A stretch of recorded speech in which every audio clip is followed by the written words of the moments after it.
I felt drawn to this reading, well-known reading in Isaiah 40.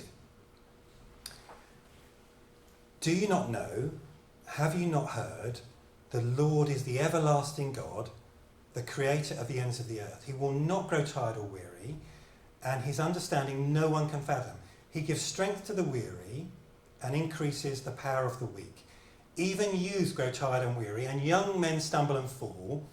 But those who hope in the Lord will renew their strength. They will soar on wings like eagles. They will run and not grow weary. They will walk and not be faint. One of the challenges of picking this passage, or any well-known passage, but a passage like this one, is that we would almost certainly be into triple figures in this room for the number of times we have preached on a passage like this. And so you know lots of things about it. And we know that Isaiah has layers of truth in his prophecies. So when Isaiah says a passage like this, it has something for that time, for when Isaiah is writing. It has something for the time of Jesus. It has something for us and our time now. And it has something for the time to come and yet to come. And none of those things are contradictory. They just go on all adding layers. So I'm convinced there is something for us now in this time. And the thing I'm convinced about is that bit at the end, and the promise at the end, that really, really well-known bit, those who hope in the Lord will renew their strength, soar on wings like eagles, run and not grow weary, walk and not be faint. And the fact that we are not all in one place, and not all in one situation, and that's okay. And the image that came to me, I'm going to ask Sue to come and add a thought to it when she's ready, is one of a GP waiting room, if we're thinking about being fully human.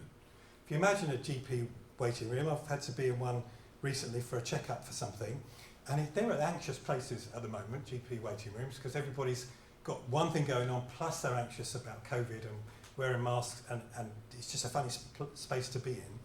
But if one person after another goes to see the GP,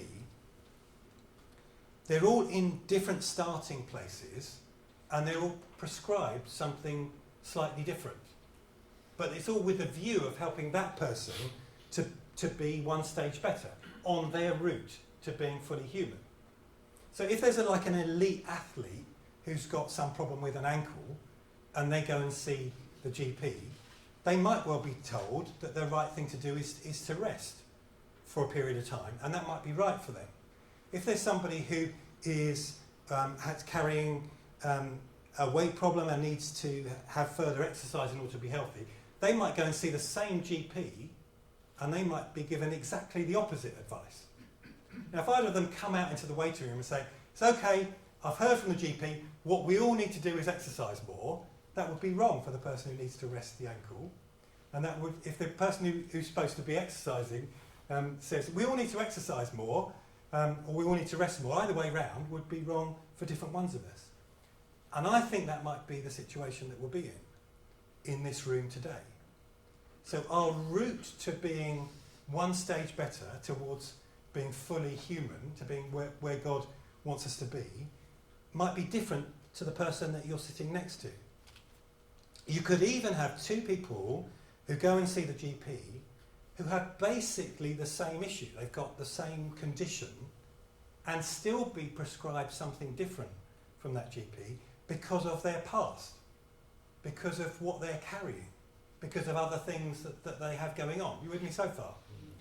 So my image for us prescribing a diagnosis isn't this is what it's like for all of us, but to offer a number of different possibilities for different ones of us. Sue, do you want to jump in and offer something? Sue's background is science, so she sees this in a slightly different way to the way I was thinking it, but I think it's helpful too, please. Yeah, I've had a thought. I run, and this is actually one of my running verses, the literal bit, to run and not grow weary, walk and not grow faint. It's one of my verses I go to when I'm running, and it's difficult. But one of the things that has really come to me a lot recently when I've been running is from the scientific point of recalibration. Now in science, when you recalibrate, it's not, I've heard a lot of people talk about resetting recently. And resetting, I don't know about you, but it's what I do when my phone has gone absolutely haywire. and you get the little thing and you poke it in the back and you reset it and it goes back to factory settings. I've heard a lot of talks on that. But what recalibration is, it's something that gets scheduled in. So in your diary, recalibration happens every year, every month, according to what you're testing. And everything gets recalibrated, whether you think it needs recalibration or not. Whether you think, you know, it's been a year of COVID, that certain piece, that instrument, that piece of equipment, well, it's sat in a cupboard all year, doesn't need recalibration. Or, you know, maybe we haven't been out and about much, we've been on Zoom a lot this year, we don't need recalibration. Recalibration happens whether you think it needs happening or not. Recalibration happens.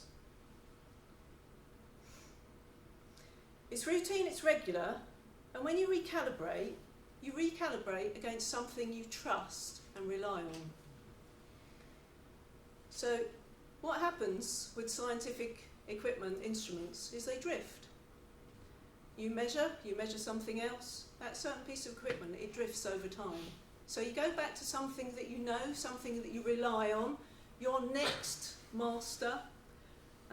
We could go on to, you know, how actually some of them, the standards, we're going back to things of the universe actually as scientific standards now, but that's another thing. So when you recalibrate, you go back to something you know and trust, but you also take the thing you're recalibrating out of its environment. To recalibrate, you have to recalibrate under what they call standard temperature and pressure. So it might be a standard room.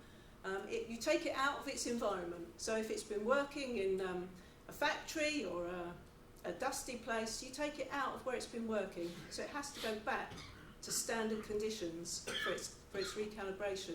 You have to leave where it's been working.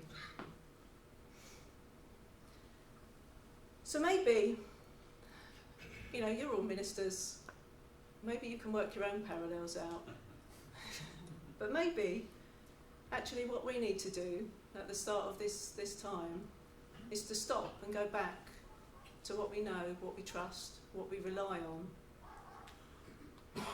Maybe the insecurities of our own life have caused us, you know, just to drift. So maybe we go back to what we know, some of the things, the truths we've been singing out now. I am a child of God. Maybe actually that's where we need to go back and recalibrate and start from.